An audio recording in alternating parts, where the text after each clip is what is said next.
إن الحمد لله نحمده ونستعينه ونستغفره ونعوذ بالله من شرور أنفسنا ومن سيئات أعمالنا من يهده الله فلا مضل له ومن يضلل فلا هادي له أشهد أن لا إله إلا الله وحده لا شريك له وأشهد أن محمدا عبده ورسوله صلى الله عليه وعلى آله وأصحابه أجمعين. Amma ba'd. I want to narrate to you a famous story, the story of Barsisa. It's a story that has been narrated by many people, and it is a story that has many important lessons for us to ponder and reflect upon, reflect for ourselves. And firstly, I want to start by quoting a couple of verses in the Holy Quran, starting with Surah Al-A'raf, Surah number 7, verse number 21. أعوذ بالله من الشيطان الرجيم وقاسمهما إني لكما لمن الناصحين. And he swore unto them, this is talking about Shaitan, he swore unto them, indeed I am a sincere advisor unto you.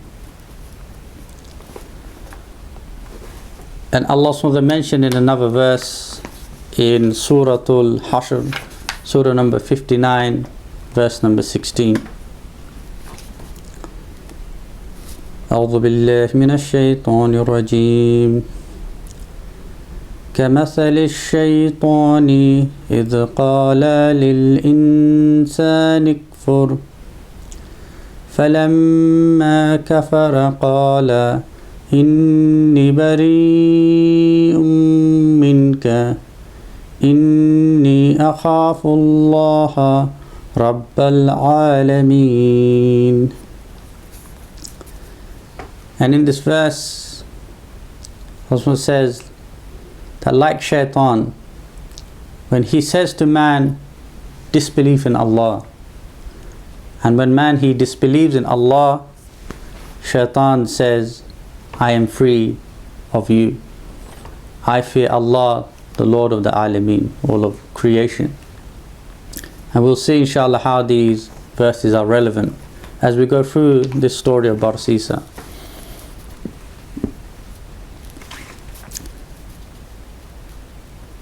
And this story you'll find at Tabari, one of the famous Mufassirin, who does the explanation of the Quran.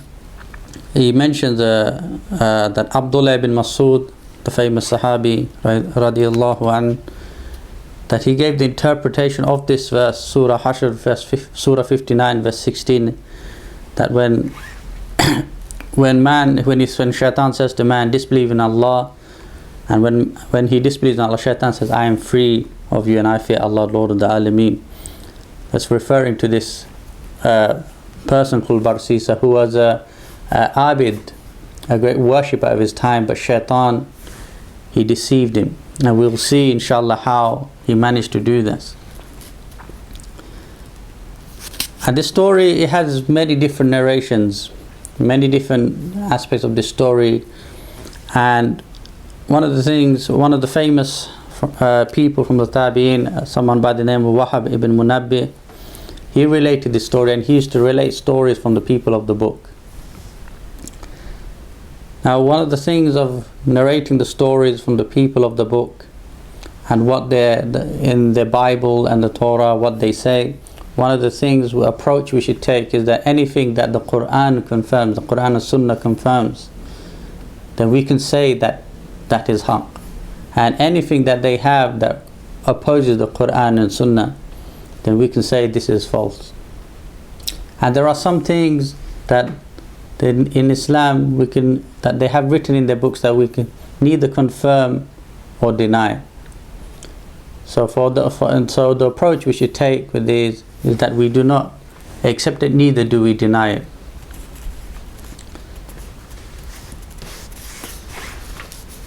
So this story of Barsisa was a pious worshipper who used to live during the time of Bani Israaeel. And inshallah, I'll go through the story first, and then we'll reflect back on some of the events that took place and see how we can take lessons from this. And this story also you'll find in a famous book written by Ibn Jawzi, a great scholar of Islam.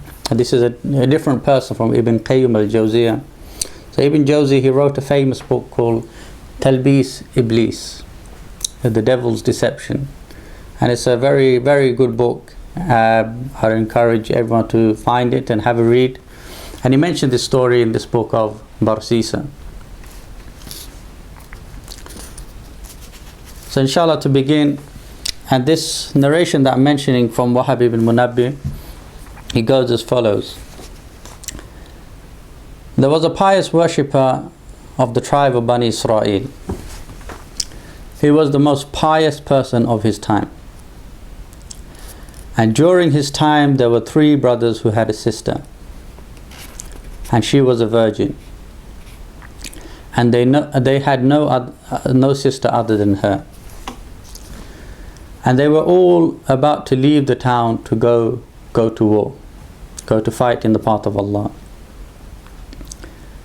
They did not know with whom to leave their sister and who they could trust to look after her. They all agreed to leave her with that pious person. They all trusted him, i.e. Barsisa.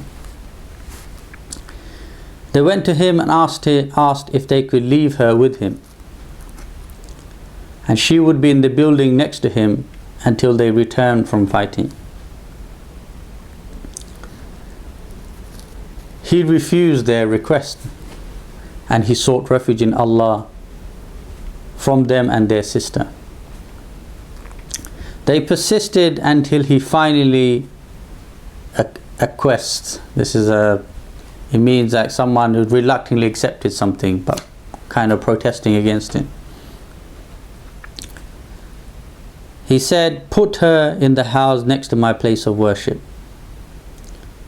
So they put her in that house and they left, leaving her there. She remained living next to that pious person for some time, and he would put food in front of her, of his building of worship. Then he would lock the door and return to his place of worship. He would then tell her to come out of her house and take the food. Then Shaitan approached him. Softly. He encouraged him, i.e. Barsisa, to treat her kindly. And he told him that it was not good to make the woman come out of her house during the day, as someone may come upon her. If he took the food directly to her door, that would mean a greater reward for him.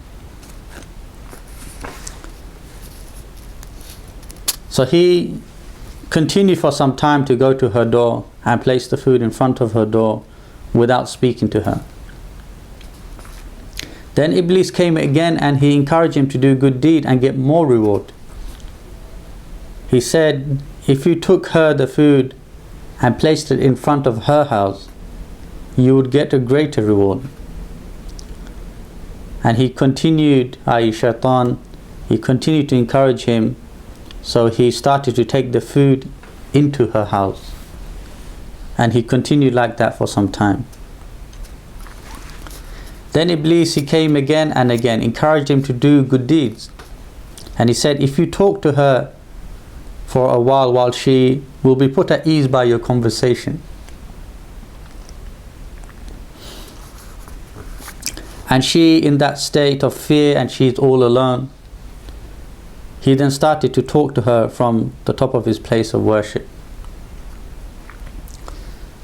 Then Iblis came again and he said, if you were to come down and talk to her while she sits at her door and talks to you, then that would be even more comforting for her. He continued to encourage him until he came down and sat at his door, and he would talk to her. The girl would come out of her building and sit at her door, and they would talk for a while. Then Iblis came again and encouraged him to get great rewards by treating her well. He said, if you were to go from the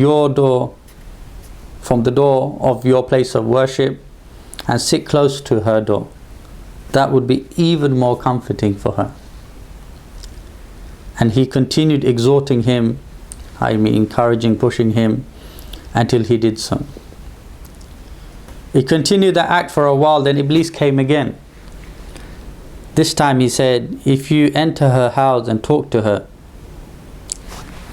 and not make her show her face in public, it would be even better for you. So he continued exhorting him until he entered her house and spent the whole day talking to her.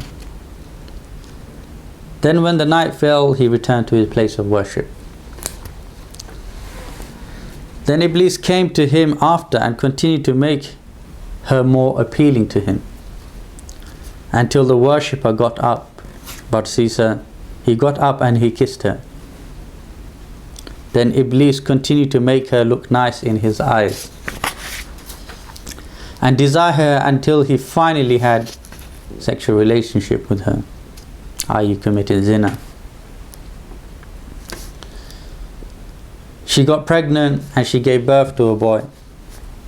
Then Iblis came and told the worshipper that, do you not realize what the brothers of the girl will do when they see that she has given birth to a boy, or rather birth to your son?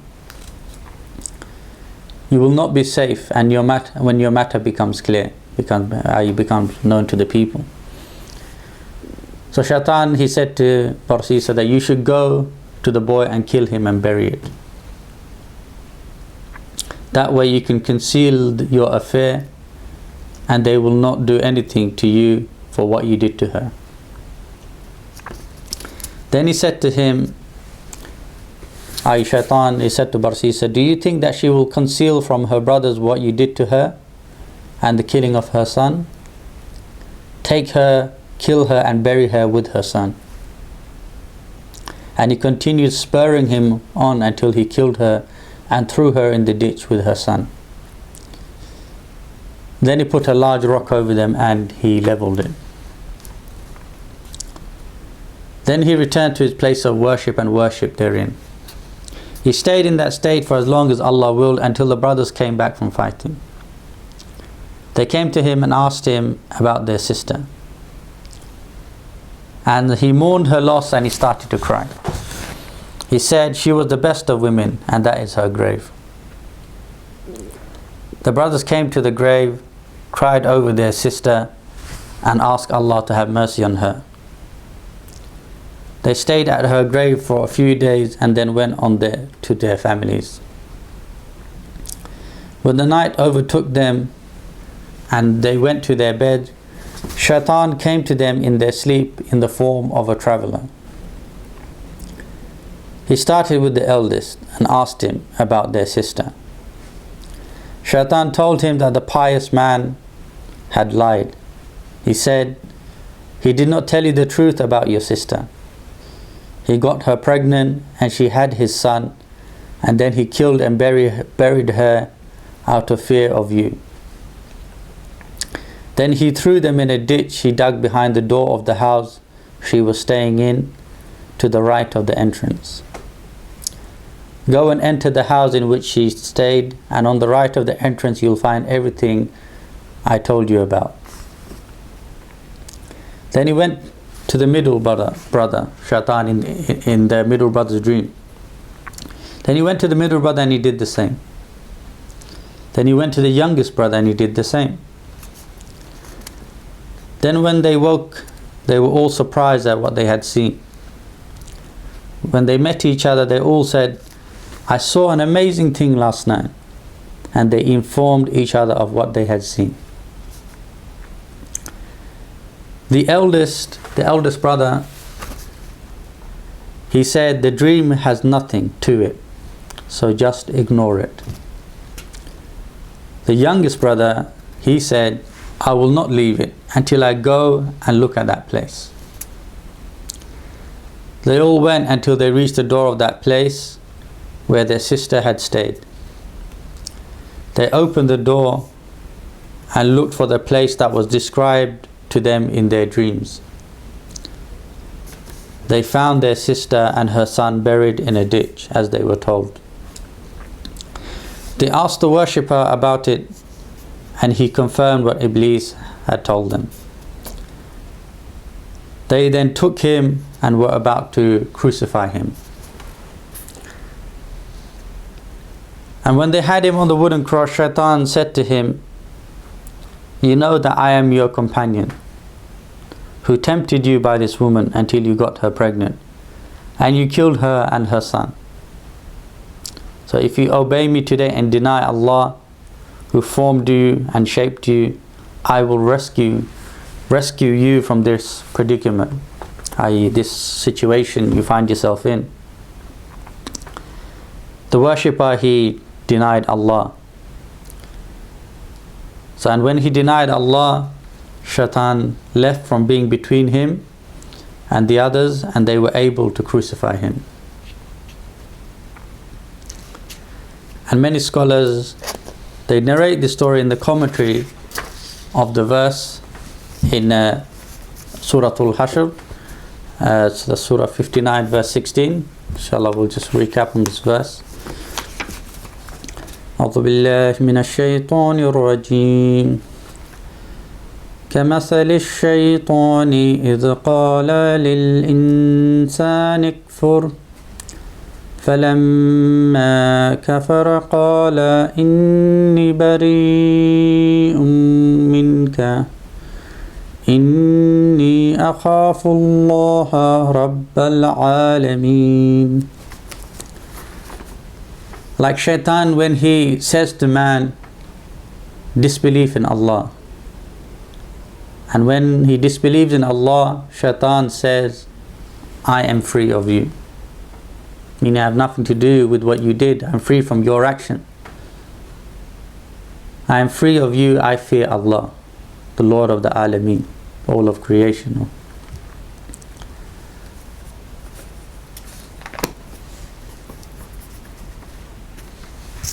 And just a brief side point on this verse. If you read the tafsir of this verse, Allah starts as saying, like Shaitan, when he tells man, disbelieve in Allah, and when he disbelieves in Allah, Shaitan says, I free of you. I fear Allah, Lord of the Alameen.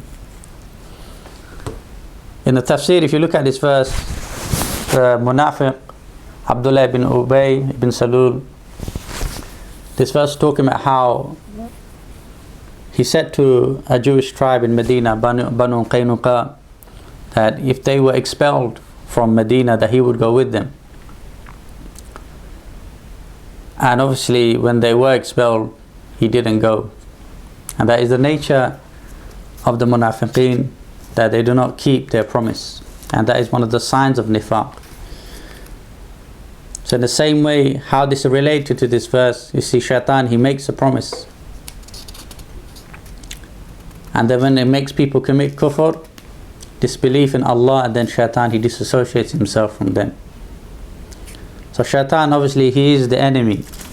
So we must treat the enemy as an enemy, in the sense that if the enemy is giving us some advice, we should treat that with suspicion. Because the enemy, naturally, he wants to see harm come to you.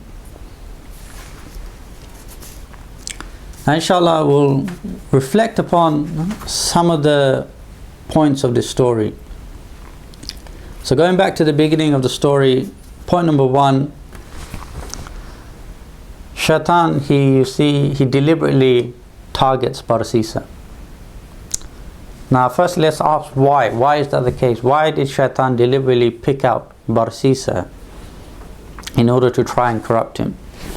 And now there's a few possible reasons for this. See, Barsisa, he was a pious worshipper. And you see, the Abid is someone, he has a positive impact on people. and he will bring goodness to society around him. And to help you understand what I mean about this point, how Shaitan deliberately targeted Barsisa, if I narrate to you one incident, a famous incident that happened at the time of Abu Hanifa, the great scholar of Islam, rahimullah. Once Abu Hanifa, he saw a young boy playing next to a well. You know, the well where you draw water from is usually very deep. So Abu Hanifa, he said to the young boy who was playing near this well, that be careful you don't fall in. And this young boy, Allah blessed him with this shrewdness, he turned around to Abu Hanifa and he said, be careful you don't fall, because if you fall, many people will fall with you. What this means, if you become corrupt, then many people will become corrupt along with you. Because that is the nature when people respect a scholar and follow their guidance. When they change and become corrupt, the people continue to stay attached to them, rather than to stay attached to the haqq. And how many people we've seen been corrupted? How many people have fallen because ulama have fallen? Right? Shuyukh have fallen, changed. At one point they were calling for the haqq, commanding good, forbidding evil, calling to tawheed, the rejection of taghut, and believing in Allah alone, supporting the deen of Allah subhanahu wa ta'ala, supporting the sharia, supporting the khilafah, supporting the muwahideen, the mujahideen. And see how over time, through trials and tribulation, through fitna, through being tested, you see slowly they start to change. At one point calling to the haqq, but now they call for democracy, call for people to vote in the democratic election and take a legislator other than Allah, commit shirk with Allah. Calling the muwahideen, at one point they used to regard them maybe as people fighting sincerely in the path of Allah, but now calling them khawarij, saying these people are deviant, etc. And so we see how when the scholars have become corrupt, those people who used to follow them, they will fall as well. And that is because from the beginning they never had their allegiance to the Quran and the Sunnah. Rather they were blindly following their shaykh. So even when he told them something that's clearly false, they continued. Just at the same at the time of Bani Israaeel, they took, as Allah mentioned in another verse, they took their priests and rabbis as lords instead of Allah. And in the tafsir of this verse, explain how did they take their monks and priests as lords instead of Allah? Because they used to make the halal haram and the haram halal, and the people obeyed them. So therefore, you see, this is why Shaitan, he targeted, and he target the pious people and the ulama and the scholars, try to corrupt them, so many people below them will get corrupted as well. And another possible reason why this could be, why Barsisa was targeted, is that many people, sometimes they look towards the pious people, people who are practicing, and they see that if they are doing certain things, they feel like it's not so bad if I do it. If this alim, this sheikh or this imam, he's done this haram, then what about me? And so people like that, they try to justify it to themselves. Rather, even if someone was a pious worshipper, if someone was a sheikh and he did something haram, it does not give you the justification. It does not mean it's any less of a sin if you do it, if you are a layman. And again, this is one of the talbis iblis. This is one of the deceptions of shaitan. The shaitan comes to say, look, so and so is doing it. Oh, everybody does it. to make you feel like it's not so bad if you do it. Don't feel so guilty if you fell into this sin or that sin, because so and so is doing it, everybody's doing it, when the reality, obviously, not everybody's doing it. So we'll still be accountable. So don't look for justification for your own sin because someone else may be doing it. And this is the nature of people sometimes. They look at the ulama and they see, how they conduct themselves, and even if they are doing wrong, they feel like it's justified for them to do so.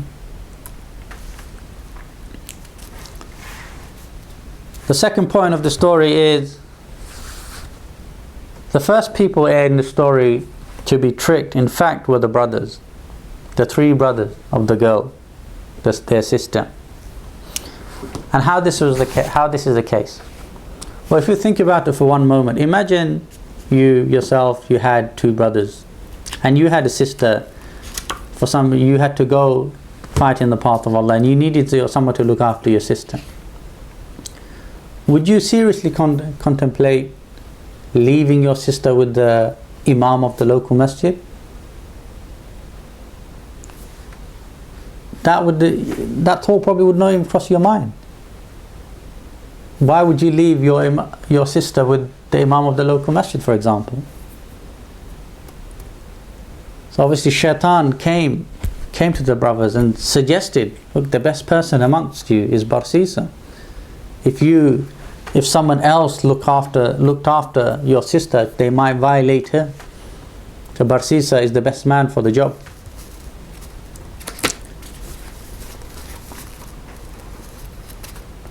But they didn't have to leave their sister with Barsisa. In fact, there's many options they had. There are many things they could have done rather than leave their sister with Barsisa. For example, let's say the brothers, they had wives. Whilst they went away, their sister could maybe come and live with one of their wives and stay during that time. That is one possibility.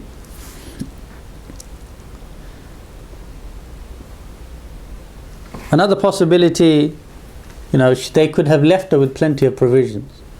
But it's not clear how long, if they knew how long they were going to go away for. But clearly it's been a long time, because it was over 9 months, because they came back to find their sister pregnant. Or rather, obviously, that she already had given birth. Another possible option is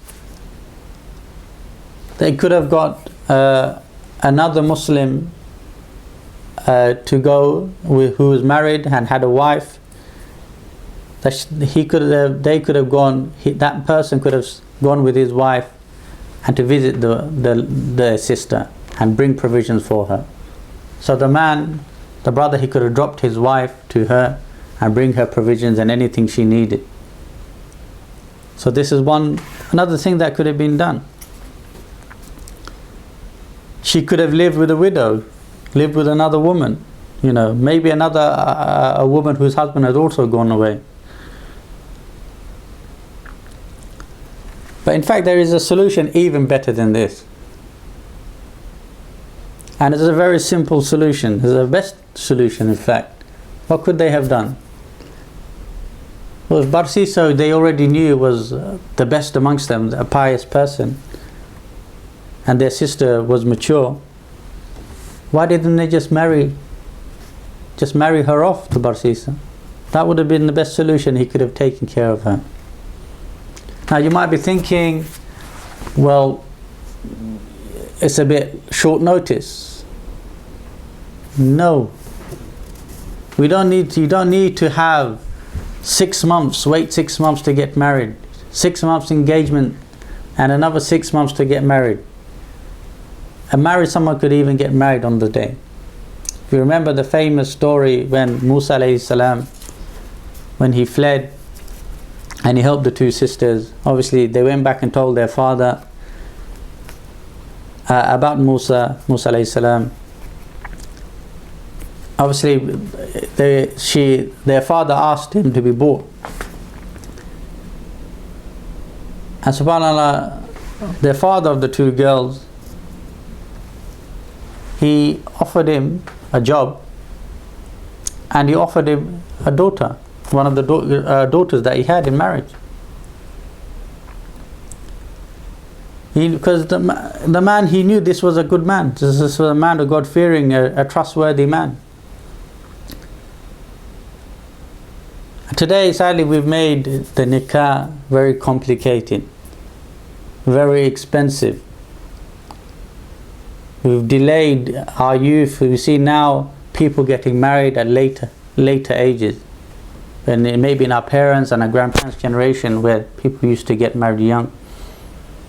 And the Prophet ﷺ encouraged people to get married when they're young. But today we see nikah has become, very expensive to the extent where people have to take out loans in order to get married. People lay down all these conditions. That today the halal path, when it's actually easy, people have made it difficult and made the zina easy. So they could have just gotten their sister married to Barsisa, and that would be the best solution. Point number 3. See, Barsisa put the girl or the woman next to his place of worship. And Allah subhanahu wa ta'ala says in Surah Al-Isra, Surah 17 verse 32, أعوذ بالله من الشيطان الرجيم ولا تقربوا الزنا. In this verse, Allah subhanahu wa ta'ala says, don't come close to zina, i.e. unlawful sexual intercourse. I mean, don't even come close to it. Anything that brings you close to committing zina. If this woman, she had been placed some distance, it would have been more of a deterrent for Barsisa, rather than placing her next to his place of worship. How could this be the case? Imagine if the woman was placed, on the other side of the town, or a bit further down where the Barsisa had to walk 5-10 minutes. He had to walk past people's houses, etc. People, if he was constantly visiting the woman, so he'd be worried that people are going to see him. Why is he constantly approaching this woman's house? He'll be worried about people suspecting him.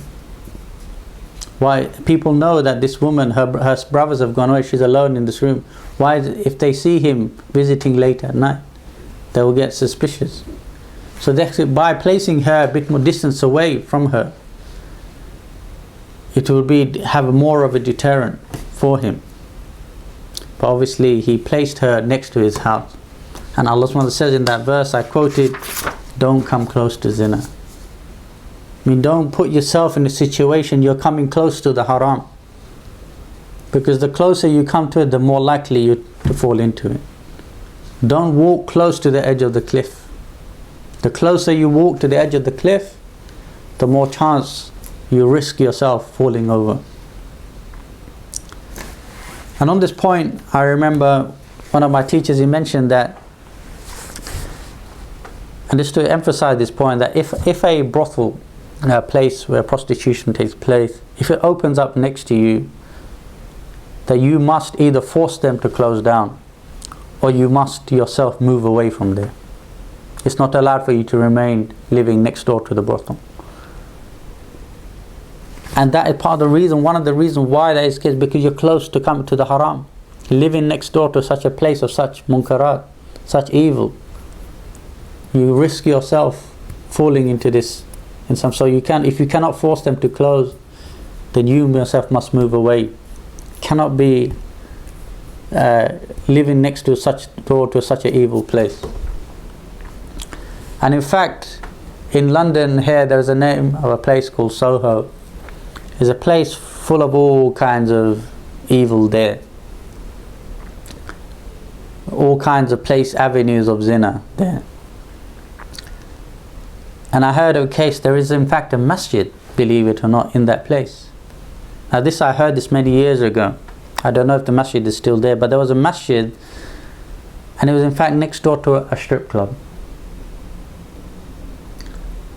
Now you might be shocked at what is a masjid doing next door to such a place? Now one, obviously it's possible that the masjid was there for a long time and all this evil then started moving into the area. But whatever the case is, if that was the case, obviously the masjid shouldn't remain in such a place. This place is full of strip clubs, etc., all kinds of evil there. So masjid shouldn't stay in that place. Either it forces all these venues to close down, or itself it closes its doors, because you cannot have a masjid next door to such an evil place.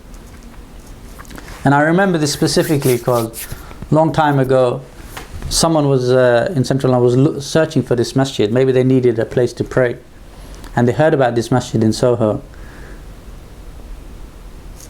And obviously my advice was them to don't go to this masjid, don't go to that place. Pure with that risk of, as you go past all this evil, you could fall into the haram. So really such a place like that shouldn't remain. Either it forces those evils around them to shut their doors, or itself closes its own doors. And in this verse we mention, Allah said that do not come close to zina, meaning we do not do anything that will lead for us to commit zina. See, people, they don't suddenly just see each other and they commit zina. Many things lead up to the zina. Many lesser forms of zina happen before the major form of zina, which people commit with their private parts. That's why we do not. And inshallah I can see if I find a hadith. I mentioned, yes. Abu Hurairah reported that the Prophet Muhammad ﷺ said that Allah has decreed for every son of Adam his share of zina, which he will inevitably commit. The zina of the eyes is looking. The zina of the tongue is speaking. One may wish and one may desire, and the private parts confirm that or deny it. What is this hadith narrated in Bukhari Muslim? What is this hadith talking about? How do people commit zina with their eyes? By staring at the opposite gender when they shouldn't be, by not lowering their gaze. This is a form of zina.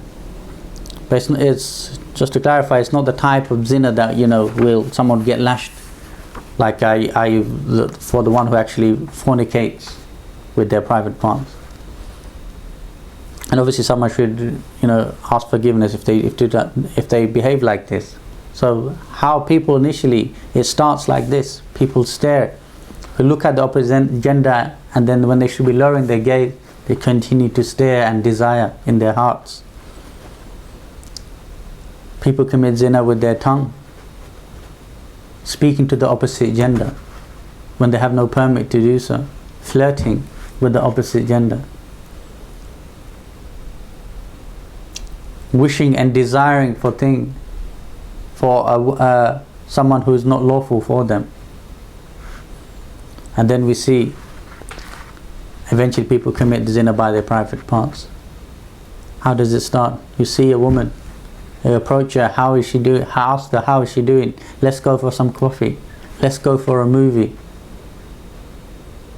come round to my house, and see how it builds up until shaitan makes them commit zina. So in Islam we cut things off at the root. We don't have chit chat with the opposite gender. Even if we have a permit to speak to the opposite gender, like when we're doing trade, we don't start unnecessary gossip. We don't start asking the person, oh, where are you from?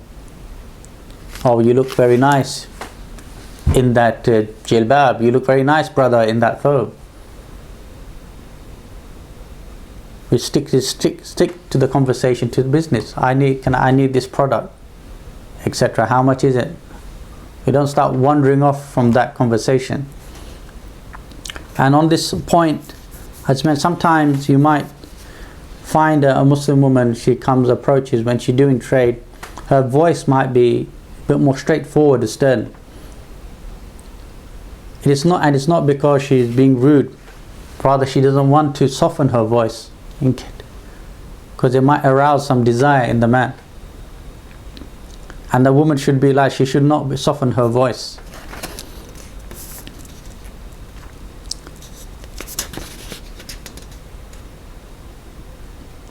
Also, don't come close to zina. We avoid free mixing between men and women. Men and women, we stay separate. The general rule is we stay separate. We do not have free mixing. We do not mingle amongst each other.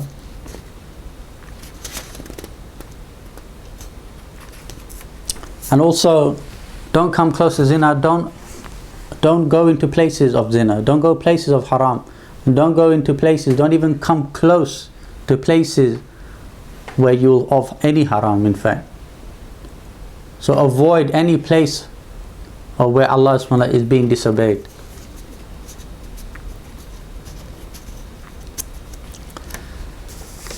So that was point number 3. That don't come close to the zina, don't come close to the haram. Point number 4 in the story of Barsisa.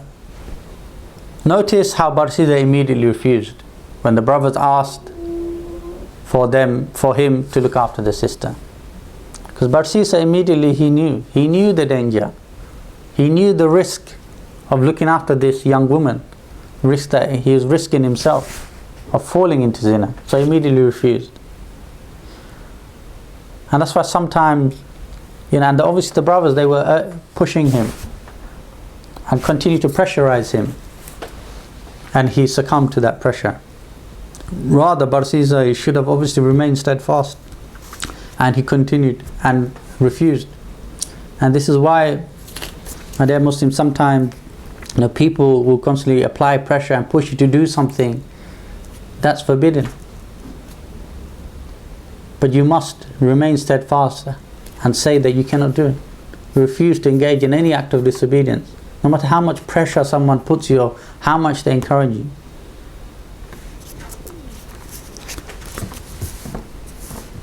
Point number 5. Shaitan encouraged Barsisa to leave the food at the front of her door. Forget it and he will get greater reward. Notice throughout this story, Shaitan is constantly encouraging Barsisa to do actions and making him feel like by doing so, he will get more reward. Meaning that he will get more reward, he will come closer to Allah subhanahu wa ta'ala. And this is one of the talbis of Iblis, one of the deceptions where he covers an evil action and tries to make it seem like a good action. And that is why the word talbis comes from the word libas, meaning the garment, the clothing, means we cover up what's underneath, meaning the aura. So what Shaitan does, he covers up evil and puts a good cloak on it. And that's how he is able to trick people. And that verse we quoted in the beginning from Surah Al-A'raf, Surah 7 verse 21, Allah subhanahu wa ta'ala, where it says, أعوذ بالله من الشيطان الرجيم وقاسمهما إني لكما لمن الناصحين. And Shaitan, he swore to them saying, indeed I am a sincere advisor to you. This verse in relation to when Shaitan said to our father Adam alayhi salam, when Allah obviously forbade him from approaching the tree. And so Shaitan, what he did, he came to Adam alayhi salam and he said, the only reason why Allah doesn't want you to eat from this tree is because or else you become immortal or you become like the angels. So Adam alayhi salam, in that moment of excitement and wanting to come closer to Allah, he forgot about Allah's prohibition to approach this tree. And that is the nature. That's why the word insan comes from the word nisyan, mean forgetfulness. That's the nature of human. Sometimes we forget Allah's commands in that moment. So Shaitan, he gave this advice to Adam alayhi salam. He didn't just say, just eat from the tree, don't worry, you can repent tomorrow, don't worry about Allah's commands. Shaitan said, he tried to give him, package the disobedience of Allah in a good way. The only reason why Allah doesn't want you to approach this tree is so that or else you become like immortal, or you become like the angel. And Shaitan, he said in this verse that indeed I'm a sincere advisor to you. I mean, I'm only giving you good advice, but really it is the evil advice. Shaitan, obviously the enemy, he's not going to come to say to you, I'm your enemy, I'm giving you bad advice to ruin you. No, Shaitan is going to come, and his awliya from the jinns and the ins, they will come and say, I'm a sincere advisor, this is only for your benefit, I have no intention but to see goodness for you. And that is the nature of the enemy. When they give us an advice, we treat it with suspicion, because the enemy, he wants to cause harm. Shaitan, Allah's guarantee, he knows he's going to the hellfire, and he's made an oath to drag as many people as he can to the hellfire with him.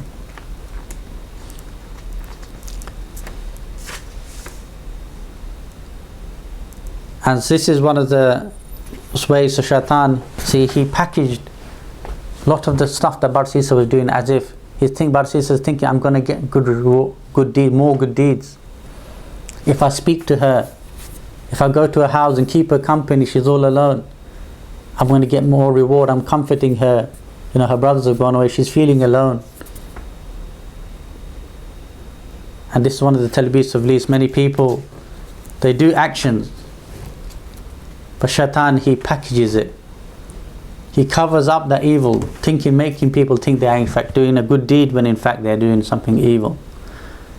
Like in this modern times, how we see some people, they call Muslims to vote in these democratic elections. Vote for an MP who legislates, makes halal and haram, and he has no right to do so when Allah is the only legislator.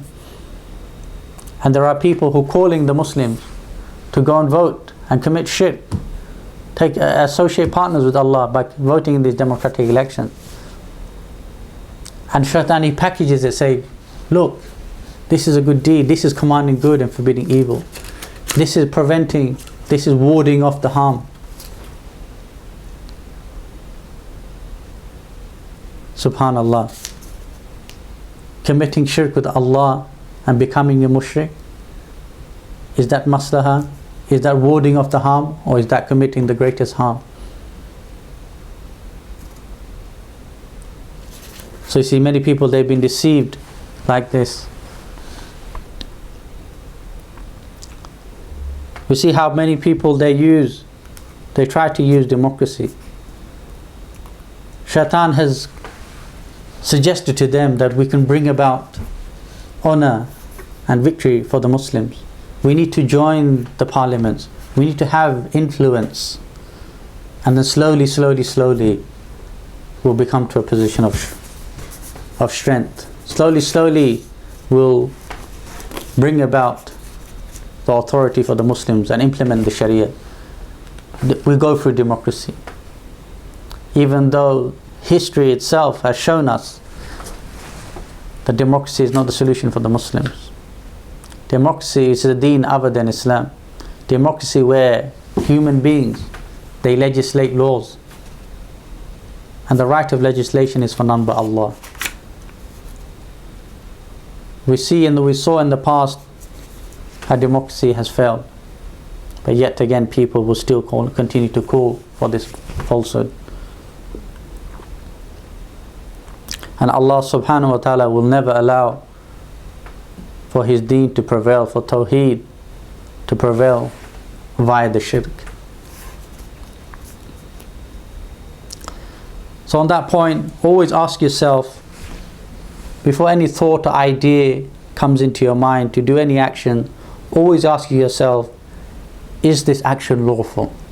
Is it allowed for me to do this action? No matter how beneficial you might think it is.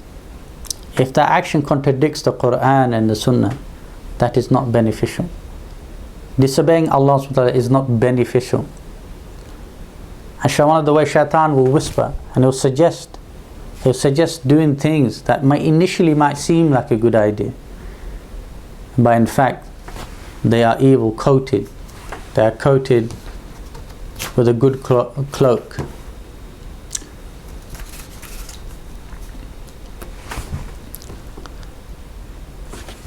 Point number 6, we see how shaitan encouraged Barsisa to drop the food inside her house, to go inside the house of the woman and drop the food. And obviously this is not allowed. Barsisa is going into khalwa in privacy with this woman. He's not mahram for her. And the khalwa, the privacy, is defined when two people, who are not mahram, and they are in a place where they can recognize each other and no one can see them. So they are alone in this room, in this house.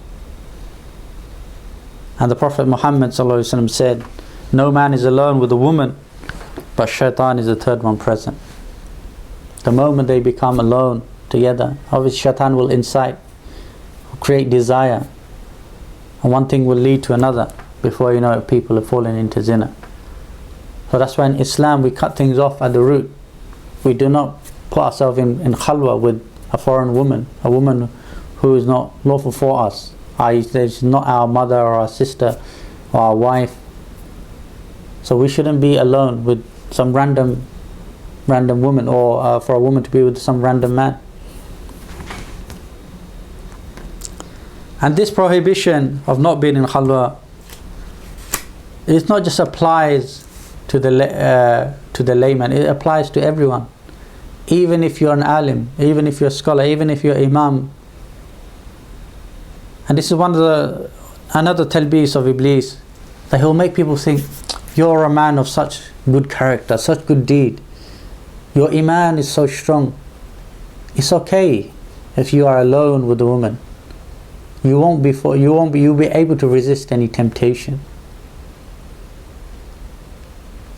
But obviously the nature as man has been created weak. This prohibition it applies even to the learned people, even to the ulama, even to the shuyukh.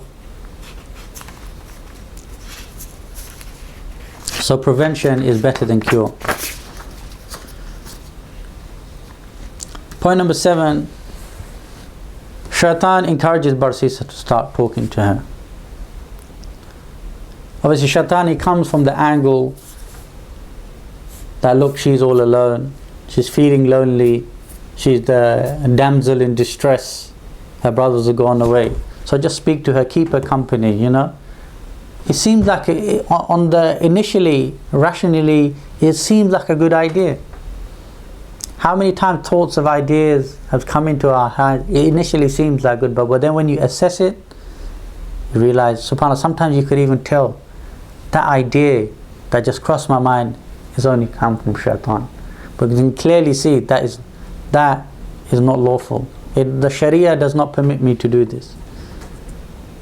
So shaitan, he starts speaking to her without a valid permit, sitting down, having a conversation with her. So in Islam, that's why we do not just start talking to the opposite gender for no reason, without a permit. We don't just start randomly, we see a woman on the street and just randomly start speaking to her, hello, how are you, and assalamu alaikum sister, where are you from, etc. If you have no permit to speak to her, then don't speak. Even to the extent where some of the ulama, they said that if a random man, he gives a woman salam, which is normally is wajib to reply to the salam, that she shouldn't respond to that extent.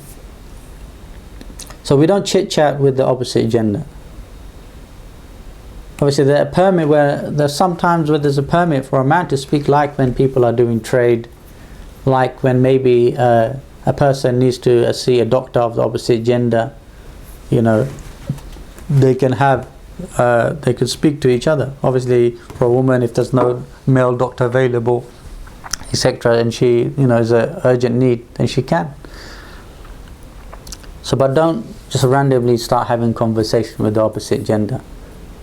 Yeah, and even as I mentioned, even in the trade, we stick to the reason why we're in the shop, etc., buying the product. We don't start wandering off in our conversation. And shaitan might seem like, oh look, but you're just being friendly. This is just being nice. So you see how he packages the evil with a good cloak.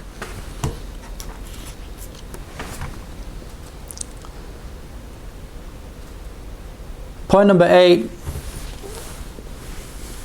Obviously, Barsisa, he eventually commits zina with his private parts, and obviously the zina, the fornication, it is a major sin.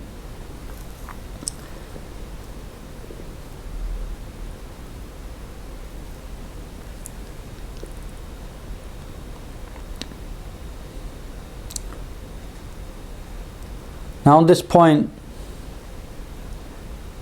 see what Barsisa,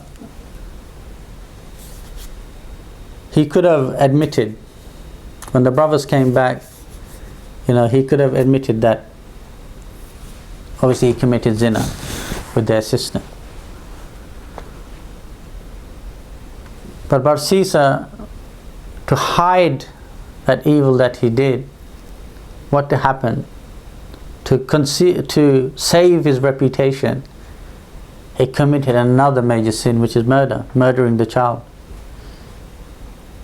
And then obviously to hide that, he committed another major sin, which is a double murder, killing the woman. And then obviously he lied, another sin, lied to the brothers. Then obviously the greatest, disbelieving in Allah. And in one narration of this story even mentioned that when he was on the cross and he was tied up, the shaitan said, just make sujood to me and I will save you.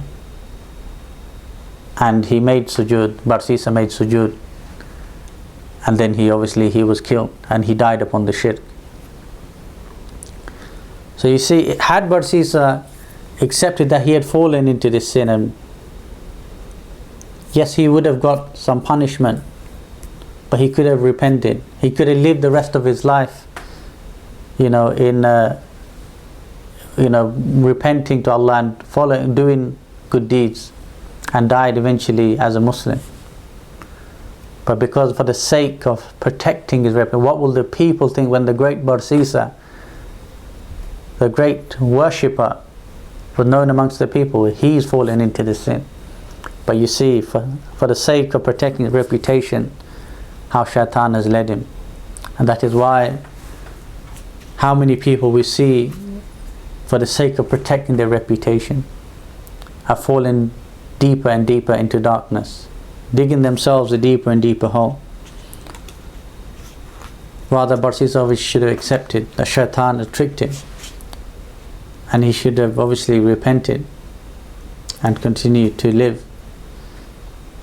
repenting to Allah subhanahu wa ta'ala, following up that evil deed with the rest of his life, trying to do good deeds.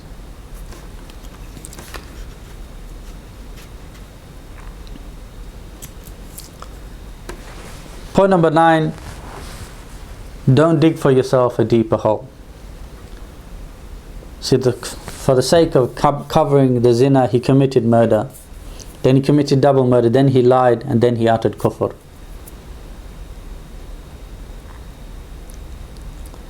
And on this point of not digging yourself a deeper hole, some people who may have fallen into zina, into fornication, and sometimes where the woman has got pregnant, what some people they do to cover that zina, they encourage the woman, or the woman goes out and gets an abortion. And this is totally prohibited. This is murder. Abortion is murder. See, people, because now fallen into zina, now to cover up that, they commit murder. If a person fornicates, they cannot go out and carry out an abortion. That's the second major sin. And what some people they do if they've fallen into zina, two young people,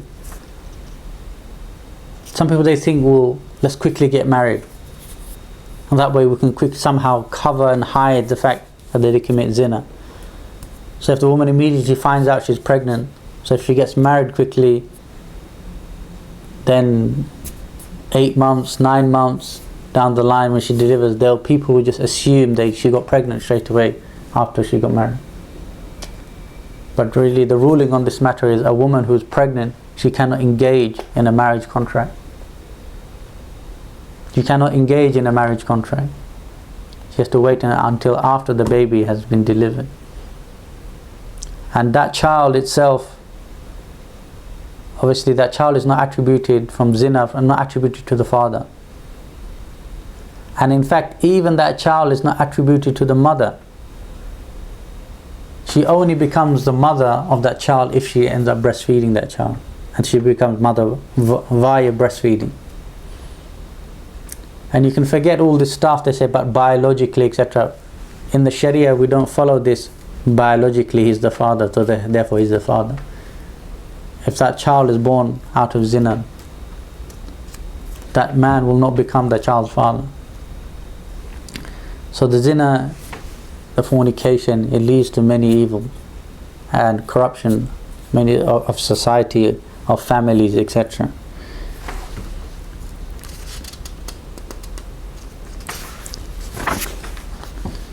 Point number 10, and this is a very important point. The brothers, they narrated their bad dreams. Abu Hurairah reported that the Prophet Muhammad sallallahu alaihi wasallam said, dreams are of three types: glad tidings from Allah, what is on a person's mind, and frightening dreams that frightening dreams from the shaitan. If any of you sees a dream that he likes, let him tell others if he wishes. But if he sees something he dislikes, he should not tell anyone about it. He should get up and pray.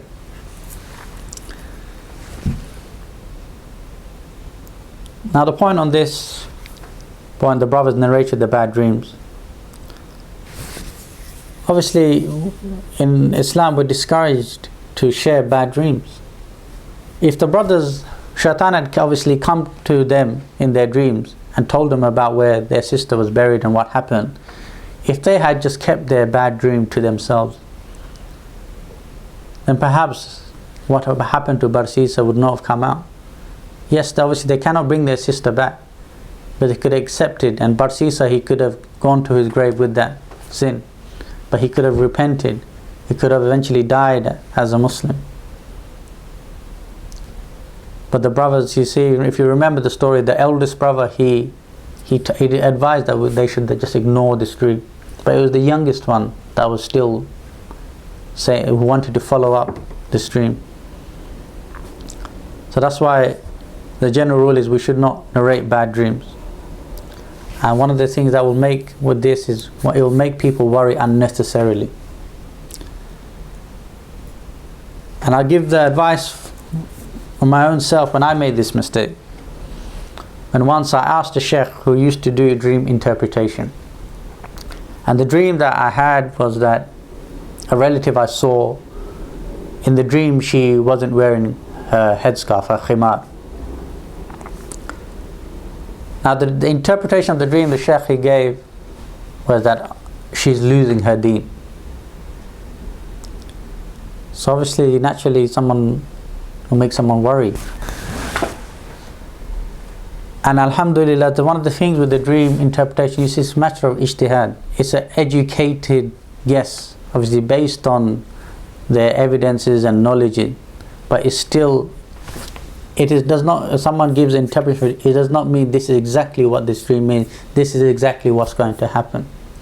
If you remember back one time when the Prophet Muhammad ﷺ asked Abu Bakr as-Siddiq to interpret a dream, and he did the interpretation, and the Prophet said to him that you were right in some parts of it and you were wrong in some parts of it. And in fact, when this scholar that I asked, he gave the dream that because in the dream the woman wasn't wearing a headscarf, that she was losing her deen. the interpretation was wrong. The person remained very practicing. So that's why sometimes the dream interpretation people give, do not take it for as this is haqq and this is what's going to happen, etc. And obviously the general, don't narrate the bad dreams. You'll make people worry, especially to your own mother, to your parents. If you saw something bad, you tell them, I saw this dream, this happened to me. Your parents are going to worry. So sometimes shaitan, he sometimes, to make the children of Adam worry, put them into distress and despair, he makes people have these bad dreams, and people start worrying. Rather, obviously, sunnah is, if we have these bad dreams, we should turn to our left and spit 3 times, and then seek refuge in Allah from shaitan. And if we want to get up and pray, or go back to sleep, sleep on our right hand side. And even on this topic of dream, even the good dream, sometimes it's better not to narrate even the good dream. And we know this is the famous example of Prophet Yusuf alayhi salatu wasalam.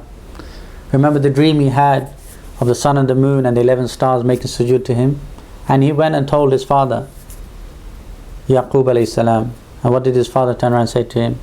He told him not to narrate this dream to his brothers. Because why? Because this will create envy. He'll create jealousy amongst his brothers. And we know from the story of Prophet Yusuf alayhi salam how the brothers, out of envy for Yusuf, what they did. So that's why even sometimes the good dream, if you fear that it's going to create envy and jealousy among someone, it's better not to narrate it. Point number 11. Barsisa was about to be crucified, and shaitan came to him and admitted he was doing all of this. But subhanAllah, Barsisa still, after all of that, even shaitan admitting, I got you into all this trouble. Now I'm the only one who can save you. Disbelieve in Allah. And even on that last moment, Barsisa still got duped. Obviously he was in that desperate situation. But Barsisa, he didn't have to. He could have just been killed. Obviously he got the action for the crimes that he did, which is the murder. But he could have at least, remained first the steadfast, and he could have died as a Muslim. Obviously committing the murder, the zina, this is major sins, but it's not something that makes someone a kafir, and unless they start to make istihlal, saying it's lawful. So it's a major sin. We don't call people disbelievers kafir for committing major sins. And in fact, this is one of the mistakes that the deviant group, the Khawarij, they made.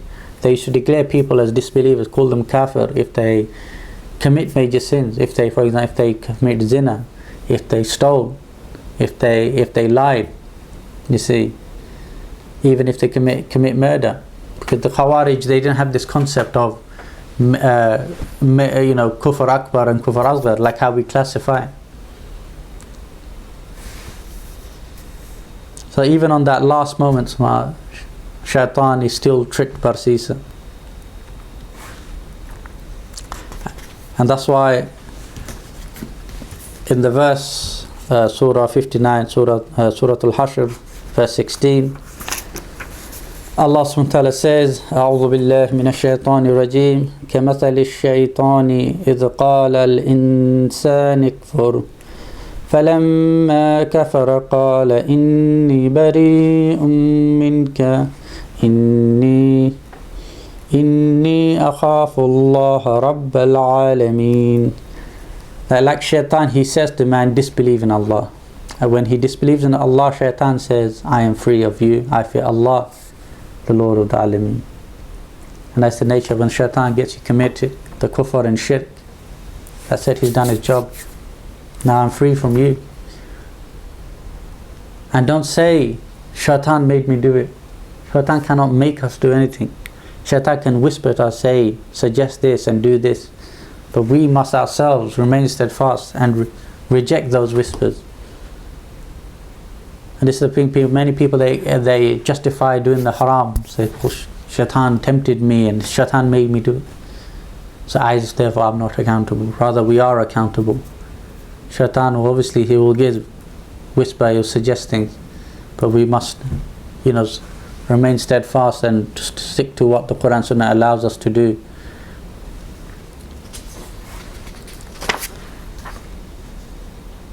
And one of the points on this verse, look how shaitan, he says that I fear Allah, the Lord of the Alameen. Shaitan, he affirms Allah's rububiyyah. He affirms that Allah is the Lord, the Alameen. He is not Muslim. Confirming that you believe that Allah is one and He deserves to be worshipped alone. That is not enough to make you Muslim if you do not then go on to worship Allah. Believing that Allah is only one worthy of worship, but you don't worship Him, then that is not having Iman. Rather, Iman is to believe and have action. I mean, you believe Allah is the only one worthy of worship, and you pray, you give the zakat if it's due upon you, you fast, etc. Cannot be that as long as I believe that Allah is the only one worship, then I'm muwahid, I'm a Muslim. Even shaitan, he believes Allah is the Rabbul Alameen, but he's not a Muslim. He affirms the rububiyyah, and that's where the problem, where many people they fall into misguidance and the shirk and kufr, is in the aspect of uluhiyyah, the actions of the servant. So shaitan, you see, subhanallah, many people they think if someone, he believes that Allah exists, he believes Allah is the only one worthy of worship, that is sufficient to make him a muwahid, to make him a Muslim, even if he does not practice. And this is incorrect. And just to summarize, obviously shaitan, he's made this oath from the time of Adam alayhi salam. They will try to mislead as many people as he can, take him to the hellfire with him. And as I mentioned, shaitan cannot make us do anything we don't want to do. And the one whose iman is more stronger, he'll more easily be able to resist these waswasa, these whisperings of shaitan. And the one who has little or no iman, he more likely is to be tempted and be fall into sin. That's why we need to always try to increase our iman, strengthen our iman, increase our taqwa.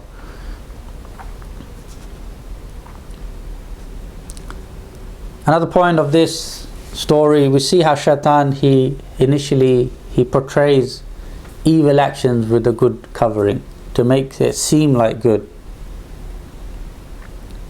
But in fact, they are tricks. These are the tricks of shaitan. So always have in your mindset, whenever you have an idea or thought of doing an action, always ask yourself before you do it, is this action I'm about to do, is it lawful? Does the Quran and Sunnah, does the Sharia allow me to do this action? And if it doesn't, then don't go ahead with it.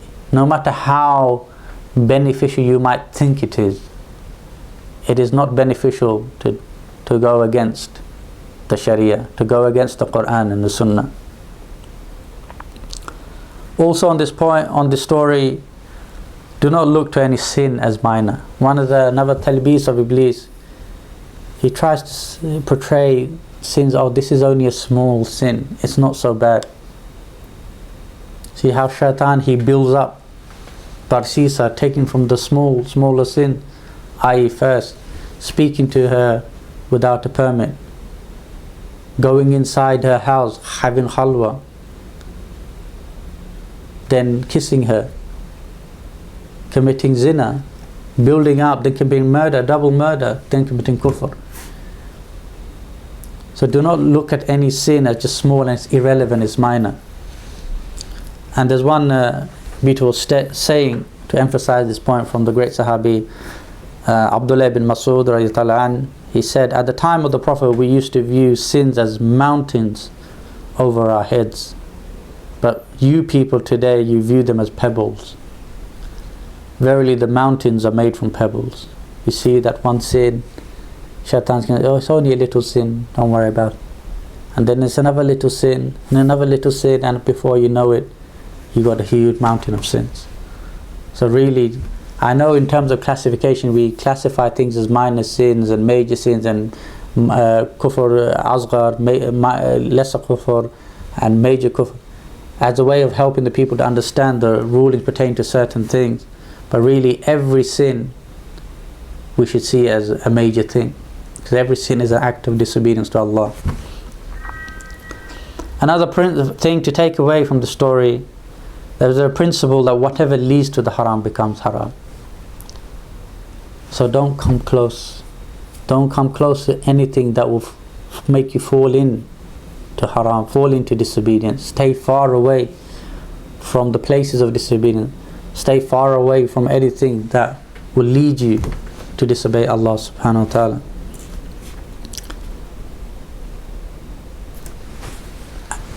Another point, be careful of the fitna of women.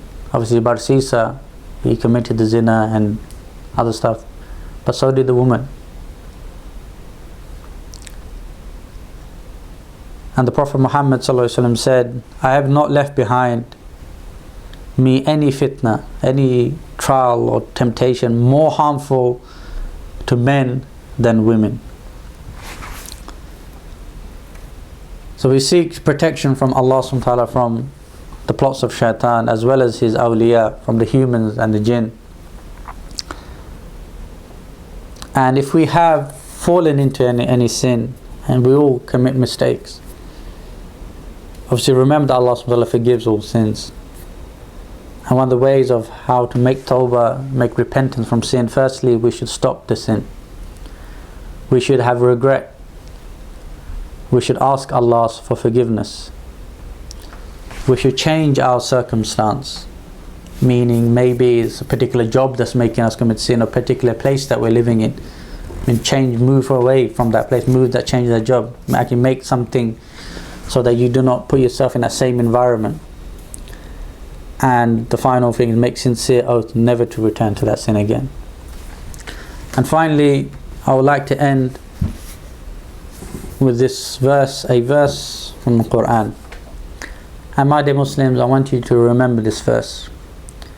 No matter how much difficulty you find yourself in life, how much sins you've fallen into, sometimes shaitan will make you feel like, look, you've committed all the sin, there's no way back, so just give up.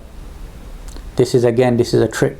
This is a talbis of Iblis. This is a deception of shaitan. No matter how you find yourself in life, maybe today you are firm upon Islam, who knows, maybe you might fall into temptation, but there's always, the door of Allah's mercy is always open. And remember this verse. I want to give you this reference from the Quran, Surah 39, verse number 53. Remember this verse, and there's a tip to help you remember, associate these numbers to certain things in your life. So for example, the number 39, it is the door number of one of my friend's neighbor, and the number 53 is the number bus I used to take to school.